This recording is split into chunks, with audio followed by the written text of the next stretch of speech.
Associate sponsor UltraTech cement.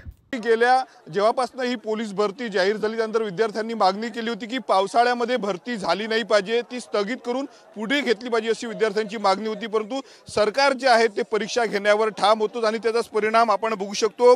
काल जर आपण पाहिलं तर अमरावतीमध्ये मोठ्या प्रमाणावर जे आहे ते मुसळधार पाऊस झाला आणि या पावसामुळे संपूर्ण मैदान जे आहे ते खराब झालेलं आहे आणि त्यामुळे अजूनही पोलीस भरती सुरू झाली नाही, मैदानात चाचण्या सुरू झाल्या नाहीत। राज्याच्या कानाकोपऱ्यातून आलेले संपूर्ण पोलीस भरतीचे विद्यार्थी आहेत, त्यामुळे गेल्या 2 ते 3 तासापासून जे आहे ते या ठिकाणी तात्काळत बसले। त्यांची मागणी आहे की पोलीस भरती जी आहे ती पुढे ढकलली पाहिजे। आपल्या सोबत काही विद्यार्थी आहेत, त्यांच्याशी बोलणार आहोत। मित्रा, काय सांगशील, केव्हापासून तुम्ही उभे आहेत या ठिकाणी, काय सांगणार की किती वेळापासून उभे आहेत? आम्ही 4 वाजतापासून बसून आहेत आम्ही इकडे। काय मागणी आहे तुमची? हाँ शुक्ला जी, भिजवाना सिर्फ अल्ट्राटेक ही। मान गया बेटा, पर अल्ट्राटेक ही क्यों? आप ही ने तो कहा था कि घर जिंदगी में सिर्फ एक ही बार बनता है। घर एक मौका एक, इसलिए सीमेंट भी देश का number 1। UltraTech, India's number 1 cement. आमची समोर गेली पाहिजे भरती, या पावसात कोण काय करणार आम्ही? बघू शकतो मोठ्या प्रमाणावर विद्यार्थी आहेत। काय सांगणार मित्रा, कुठून आलाय? सर, आम्ही खूप दुरून आलो आहे आणि इथं रात्रीपासून आम्ही आहे, पण रात्री पाऊस आला आणि ग्राउंड पूर्ण खराब झालेला आहे। तर आमची मागणी अशी, आम्हाला एकतर समोरची डेट देण्यात यावी, नाही तर लवकरात लवकर ग्राउंड सुरू करण्यात यावं। माझ्या आय कार्डवर 4:30ची डेट आहे आणि अजून पण ग्राउंड सुरू झालेलं नाही आहे। तर यांनी लवकरात लवकर निर्णय घ्यावा। आमच्या पोटात अजून अन्नाचा कण नाही आहे, आम्ही ग्राउंड कसं मारू? यांना समजायला पाहिजे की एकतर लवकरात लवकर ग्राउंड सुरू करा, नाहीतर मग आम्हाला समोरची डेट तरी द्या, निर्णय सांगा। आमचे पाय पूर्ण इथं जाम झालेले आहे। आम्ही ग्राउंडची आम्ही 2 दिवसापासून प्रॅक्टिस बंद केली आहे, कारण आम्हाला ग्राउंड मारायचा आहे।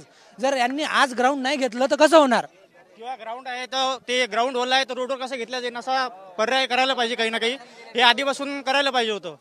तर यांनी अजून प्रोसेस काहीच नाही केली आहे। आणखी विद्यार्थी आपल्या सोबत आहेत, राज्याच्या कानाकोपऱ्यात आलेले। मित्रा, कुठनं आलेला आहे तू? अजूनही भरती सुरू झालेली नाहीत, पावसाचं वातावरण, काल देखील पाऊस आला। सर्व मुलं सर नागपूर इकडचे गोंदियातले सर्वजण मुलं आहेत सर, अधिक पण काही झालेलं नाहीये। आम्ही सर्वजण बसून आहे, आमचे पाय सर्वांचे बसलेले आहेत आणि इथं बसू पण देत नाही, उठू पण देत नाही, काही नाही, काही हरकत नाही आहे। सध्या काहीच परिस्थिती समजत नाही, आम्हाला पुढील डेट तरी द्यावी लागली। नक्कीच आपण वृषाली एकदा तुम्हाला दृश्य दाखवतो, किती भयानक दृश्य आहेत। हजारोच्या संख्येनं या ठिकाणी जर आपण बघितलं तर विद्यार्थी जे आहेत ते बसलेले आहेत। 4 वाजतापासून विद्यार्थी आहेत, परंतु अजूनही पोलीस भरती सुरू झालेली नाहीत। पावसामुळे जे आहे ते संपूर्ण मैदान खराब झालेलं आहे, चिखलमय झालेलं आहे। अनेकदा विद्यार्थ्यांनी राजकीय नेत्यांना आणि सरकारकडे निवेदन दिले की पावसामध्ये जे आहे ते पोलीस भरती शक्य नाहीत, धावणं शक्य नाही, त्यामुळे पोलीस भरती जी आहे ती स्थगित करून पुढची तारीख दिली पाहिजे, पावसाळ्यानंतर जे आहे ते पोलीस भरती घेतली पाहिजे असं म्हटलं। आपल्यासोबत काही विद्यार्थी आहेत। दादा, केव्हापासून या ठिकाणी तुम्ही बसला? 4 वाजतापासून। काय सांगितलं की पोलिसांनी काही सांगितलं का, अधिकाऱ्यांनी सांगितलं नाही, काही सांगितलं नाही। आपण बघू शकतो मोठ्या संख्येनं या ठिकाणी वृषाली आपण जर पाहिलं तर पोलीस भरतीचे संपूर्ण विद्यार्थी आलेले आहेत, त्यामुळे पोलीस भरती जी आहे ती आता सध्या स्थगित केली पाहिजे, पावसाळ्यानंतर पोलीस भरती घेतली पाहिजे असं विद्यार्थ्यांनी म्हटलेलं आहे। कॅमेरामॅन अनिकेत दातोंडेसह मी Swapnil Umap, TV9 Marathi, Amravati. Associate sponsor UltraTech cement.